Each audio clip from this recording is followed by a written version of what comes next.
and welcome to the Wayfaring Panda. I'm Annette. Today I'm participating in a YouTube pop with All About the Mouse. And today's inspiration was to use this ad that I'm putting up on the right hand side. And as you can tell, it's mostly Pixar, but I didn't have any pictures with Pixar. So I also noticed that it had the entrance to California Adventure. So I'm going to scrapbook a picture I have of my 2005 trip when we went to Disneyland, and I have a picture of Disney's California Adventure. Now in the picture it kind of looks kind of retro, where I didn't notice that in my photo, but they did remodel a lot of Disney California Adventure since then and added Pixar, so maybe the entrance is different now, or it could be just that I'm not showing that part close up. In any case, I decided to use this blue paper and I'm going around it with my tumble glass ink. Originally I was going to do the retro since the inspiration picture kind of looked retro, but since my photo didn't really look retro, I decided to go more with a California vibe. And I'm also participating in a sketchathon in June, so I picked out one of the sketches for that from Susan Stringfellow, and she also had this Sunburst cut file that we could use for this particular sketch, so I'm using that. So first of all, what I'm doing is putting one of the pieces that was cut out. I actually want to use the other piece, but I'm using this to get it to go on straight. Since there's so many of these little sunbursts, it's hard to get it on straight. So I thought I'd put the negative to it on, and I'm trying to tape it down, so then I'll add glue to the parts where the piece I want to go, and then I'll pull this up. Great thing about this type of cut file is then you can use the other piece for another scrapbook layout, or maybe you might want to use it on the one next to it to be coordinating for a double page layout. I think when I took this off, there was one little part where the paper tore, or maybe that's later, I don't know, but it was in a place where I know I'm going to put some more pattern paper, so it doesn't matter. The sketch shows some stenciling or splattering around the page, so I'm going to use the stencil from Tim Holtz called Hocus Pocus layering stencil, and it kind of goes in a swirl with the stars, so I'm just going to use bits and pieces to put the stars where I want. And I'm using mustard seed, and then I switched to salty ocean since the main colors I'm using on this layout are the yellow and blue. And I think of stars kind of with Hollywood, which I also think of going with California, so that's why I'm doing the stars.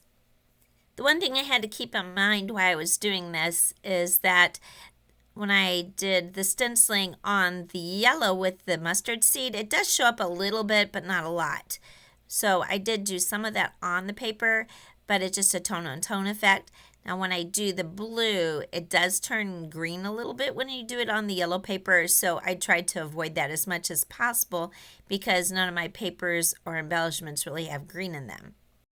I cut the papers and did my journaling off screen, and the papers I'm using come from the Echo Park Magic and Wonder collection. And one of the good things about them is that these are kind of the standard colors they always use in these. I don't think they're officially Disney, but definitely Disney collections all have the same colors. So even if you mix and match ones from different years, they kind of all go well together. And I've actually got another set from Doodlebug that really has pretty much the same colors, so you can mix and match a lot of these really easy. Now this collection is older because I usually get these at a convention where you can get a whole bunch on sale at once, and so they're like $4 or $5 for a collection depending how many you buy.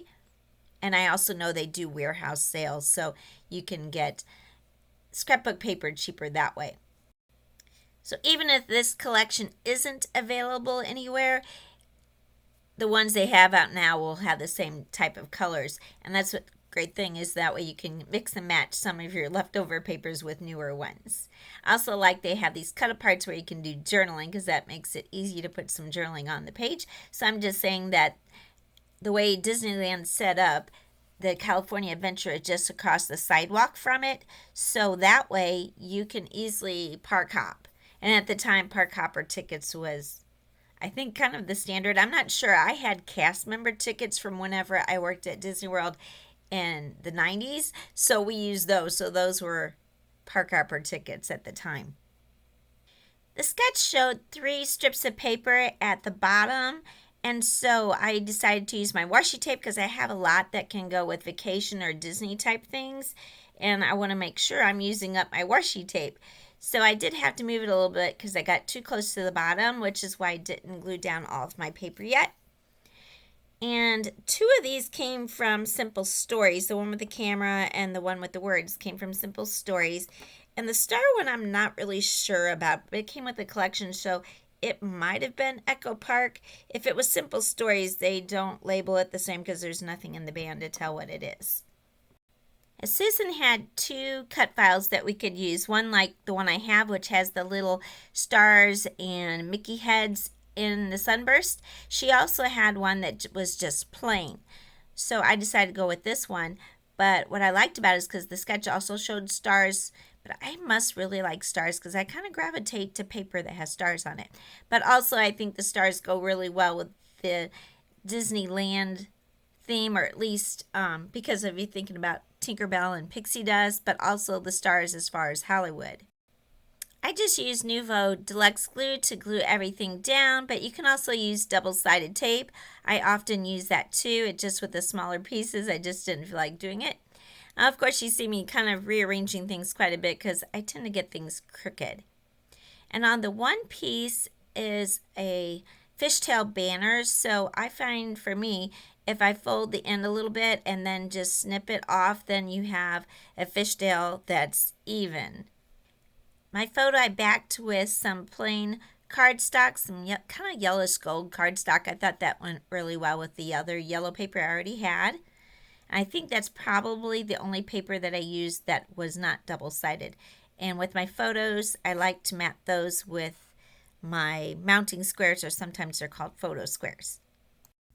I decided I'm going to use California Adventure as my title, and on the sketch it shows it going across where the Mickey head is. So I started with the last word, the adventure, because I wasn't sure if I would need to move it up. I didn't know how long the title would be.